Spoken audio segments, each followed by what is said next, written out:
আজ ভূত চতুর্দশী, কালকে কালী পুজো। সবাইকে কালী পুজোর আগাম শুভেচ্ছা। আজকে তো 14 শাক সবাই খেয়েছেন। কি খেয়েছেন তো? এই 14 রকম শাকের নাম বলতে পারবেন? পারবেন বলতে? আমি নিজেও পারবো না, আমি নিজেও জানি না। কিন্তু একটু আগে একটা বই ঘাঁটতে ঘাঁটতে সেখানে 14খানা শাকের নাম পেলাম। অনেক রকমের শাক অনেকে খায়, তবে পণ্ডিত রঘুনন্দন 14খানা শাকের নাম উল্লেখ করে গেছেন। সেই 14খানার নাম আমি বলছি।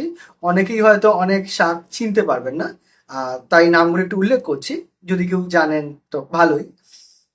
উনি নিম, সর্ষে, পলতা, হিংচে, ঘেঁটু, ওল, বেতো, কেউ, কালিকাসুন্দি, জয়ন্তী, শালিঙ্কা, গুলঞ্চ, শতপুষ্পা ও শুষ্নী শাকের কথা বলে গেছেন।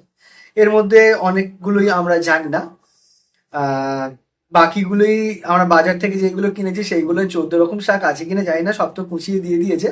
বাট এইটা হচ্ছে 14 রকম অ্যাকচুয়াল উনি যেটা বলে গেছেন, 14 রকম শাকের নাম। এবং বলা হয় যে এইগুলো খেলে নাকি শরীর ভালো থাকে। এটা প্রাচীন একটা রীতি। যদিও পুরাণে কিন্তু এই 14 রকম শাকের কথা কোথাও উল্লেখ করা নেই। আজকে ভূত চতুর্দশী। আজকে কিন্তু আসবে নরকাসুর রাত্রিবেলা। সবাই সাবধানে থাকবেন, ভালো থাকবেন, ভালো করে পুজো কাটান, অনেক অনেক বাজি ফাটান। কিন্তু অবলা প্রাণীদের সাথে কোনো রকম কোনো মজা বা মশকরা নয়, কারণ তারা প্রাণী, তাদেরও আঘাত লাগে। কালী পুজো খুব ভালোভাবে কাটাবেন, সবাই ভালোভাবে থাকবেন।